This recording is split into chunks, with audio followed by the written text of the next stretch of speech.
Привет! Сәлем достар! Сіздермен мен Бибінұр Орынбай. Бүгін бізде қонақта Аруна. Аруна өзінің фирменный шоколадный бисквитінің рецептімен бөліспек, ал олай болса іске кірісейік. Бізге ең бірінші не қажет, Аруна? Бізге ең бірінші жұмыртқа керек. Ол өздеріңіздің қалауларыңыз бойынша бар болғаны 8 жұмыртқа, егер өздеріңіз сәтті қаласаңыздар 8 жұмыртқа қосуға болады. Сол 8 жұмыртқаға байланысты 8 қасық ұн, 8 қасық қант қосасыздар.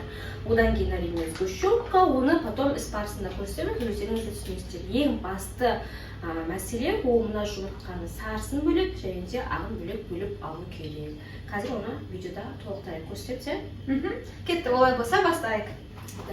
Сен бөліп бересің бе, не істейсің? Ағын керек. Сарсы.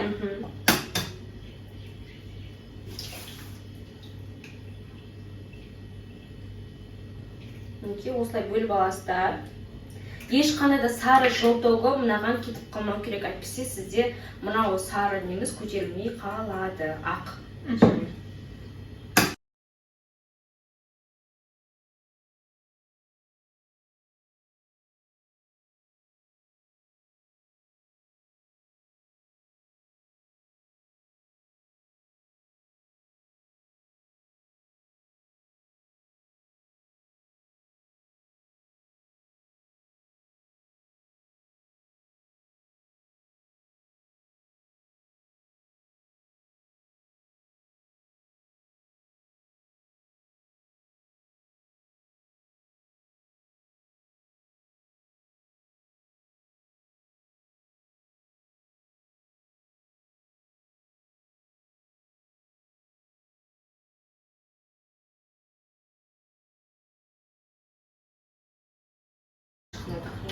Енді міне көрдіңіздер, мына сарысын бір ыдысқа бөліп алдық. Сіздерге көріне ма білмеймін, енді барынша көрсетуге тырысамыз.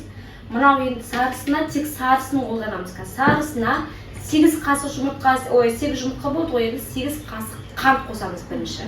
Ал сіз мынау немен ағын прям ақ болғанша избивать етесіздер. Қатты крем түрінде болғанша, сосын ол кремді өйтіп қатып көресіздер. Суық қалмау керек қойылды. Мен қазір қараңыздар, мен қатты қосылатынмын. Көрдіңіздер ғой, қатты тәтті болып кетпес үшін мені қасықтың бір бетін алып тұру керек. Мен оны бастаймын, е? Бастаймын. Тағы да айтып кететін жағдай, сіздер осы ақ белокты, яғни взбивать еткен кезде ең аз жылдамдықтан бастап, мысалға бірінші жылдамдықтан бастап, ең жоғарғы жылдамдыққа дейін жайлап көтеріп отыратын боласыздар.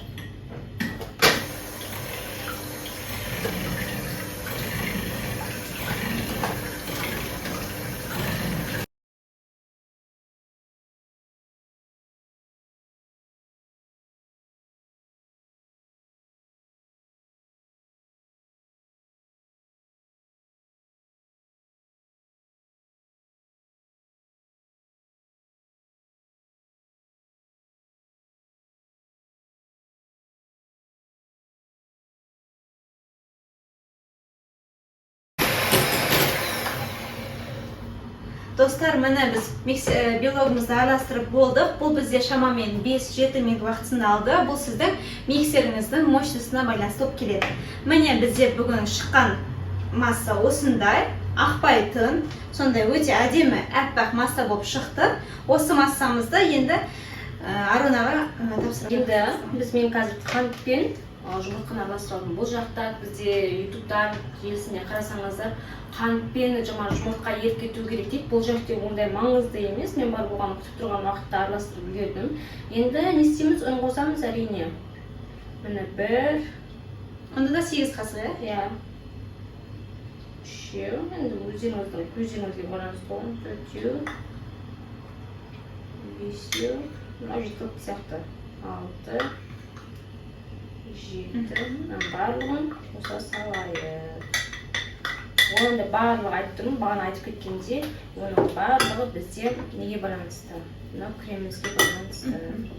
Қазір енді араластырамыз, кәдімгідей не жасағандай, бисквит жасағандай.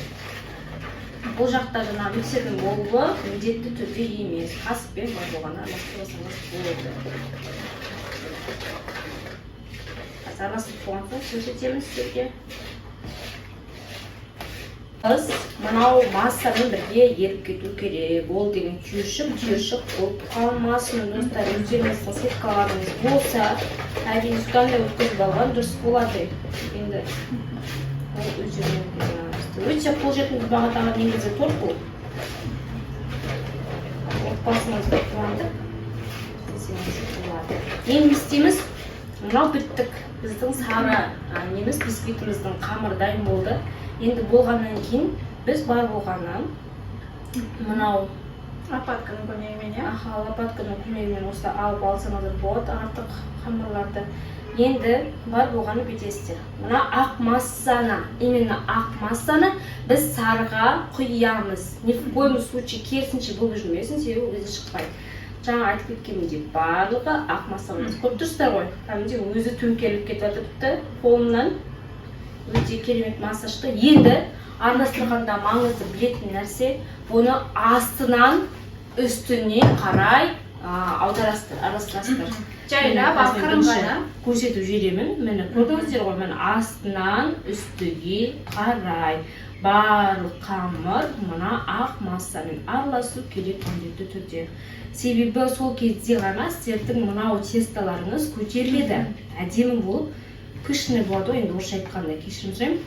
Сондай воздушный болып шығады. Ең бастысы асықпаңыздар, достар. Асықпай, әдемілеп. Асыда күшті болады. Мен араластырып көрейін енді.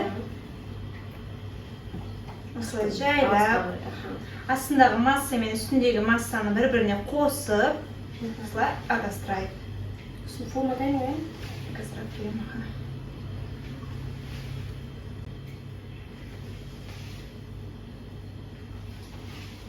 Пергамент қажет па? Қажет.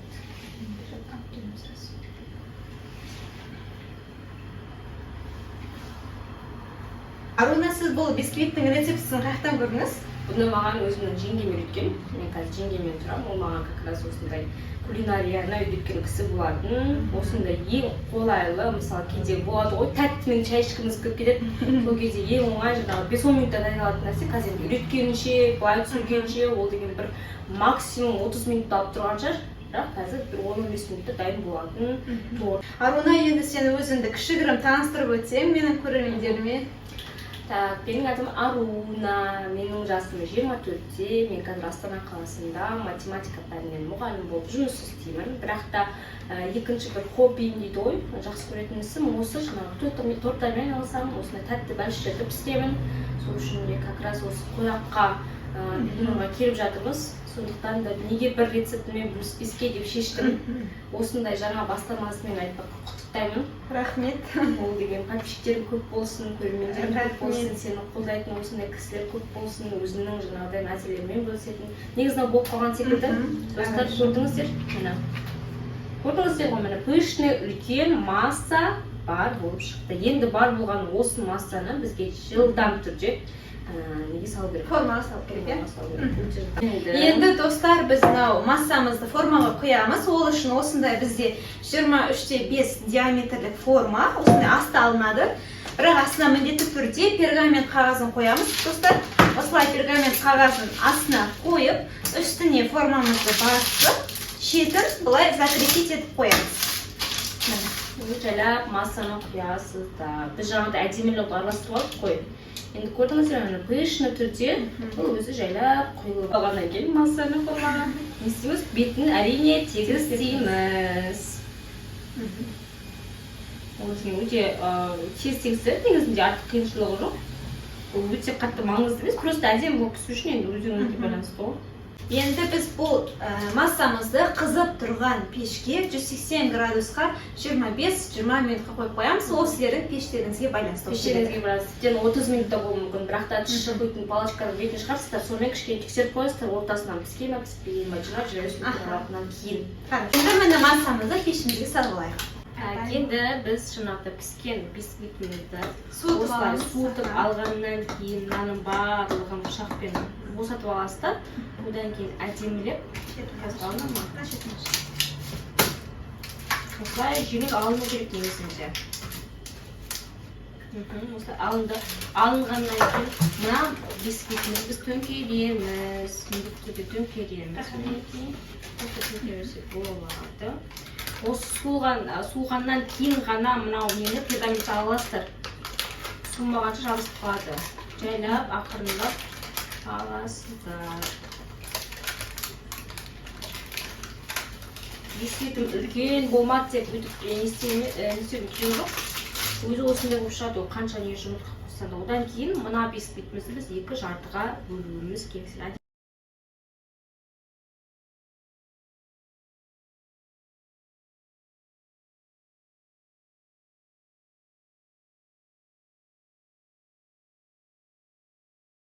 Екі жартыға бөлдік, жайлап қана аламыз да өзімізді. Болды, 2 жартыға бөлдік, енді ішіне начинканы істейміз. Одан кейін мына жақта 3 қасық какао керек негізінде. 3 қасық, мына жақта 3 қасық болып тұр. Негізінде көздің шамасымен примерно.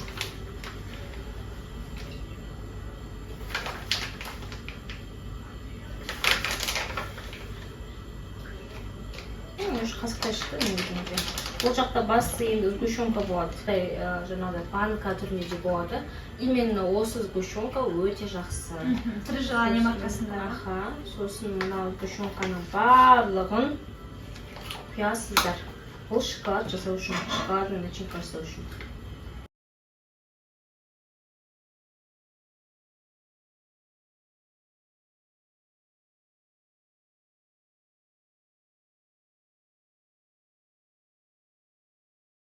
Жайлап, осылай массамызды араластырамыз. Көп тұрса кішкене қатты қысып кетпеу керек. Сіздің ойларыңыз. Мына сгущенкамыз сейіліп кетуі мүмкін. Осылай шоколадный масса болады. Көрдіңіздер ғой?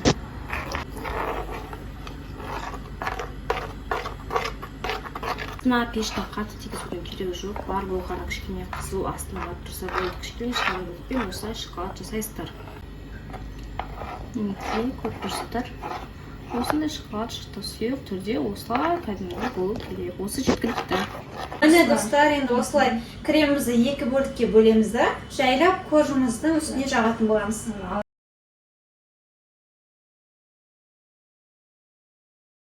Не обязательно торттың астынан айналып тұратын керек емес, міндетті түрде емес. Тарелкаға да қойып жасай берсеңіздер болады.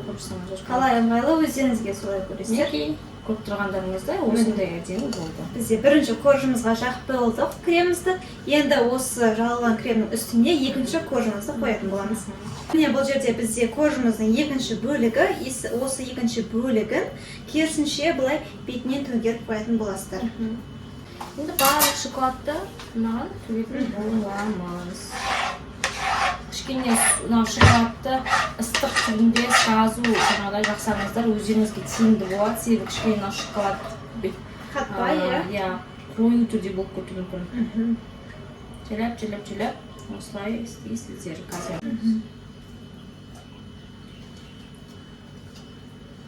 Достар, енді сіздер кез келген оформление қолдана беріңіздер. Біздің үйде осындай клубника бар екен, замороженный.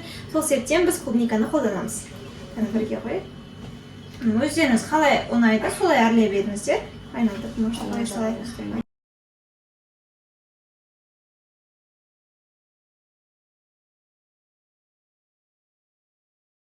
Біз міне осылай клубникамен әрлеп шықтық. Енді бұны оформление жасағаннан кейін холодильникке 2 сағатқа қойып қоямыз. Жалпы достар, бұл рубриканы жасау туралы идея маған аяқ асты келіп қалды. Бұлайнан қарап отырсам, бұндай шоулардың, яғни видео үйрететін осындай кулинарлық видеолардың негізінде көбінде атақты адамдар ғана түсіріледі екен. Алмаған бір керемет ой келді. Неге өзіміздің үйіміздегі анамызға, не болмаса әпкемізді, не құрбыларымызды қонақ қылып шақырып, түрлі пайдалы видеолармен бөліспеске деген. Сол себептен мен осылай Аруна құрбымды, өзімнің жақын құрбымды шақырдым. Өзінің фирменный рецептін сіздерге түсіруін сұрап алдым.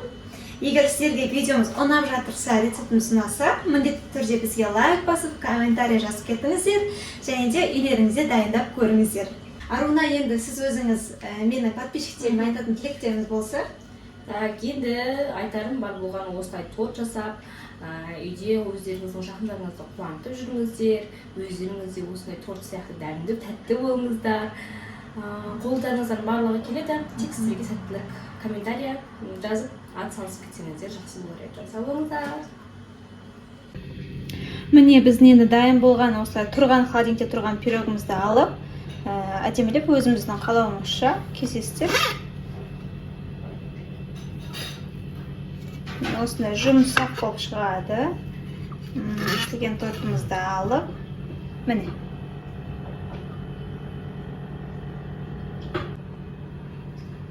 Міне осылай аламыз. Осындай әдемі болып, күшті болып шығады. Өте жұмсақ әрі дәмді. Тарелкамызға орналастырып, жақындарымызға қуантуға береміз.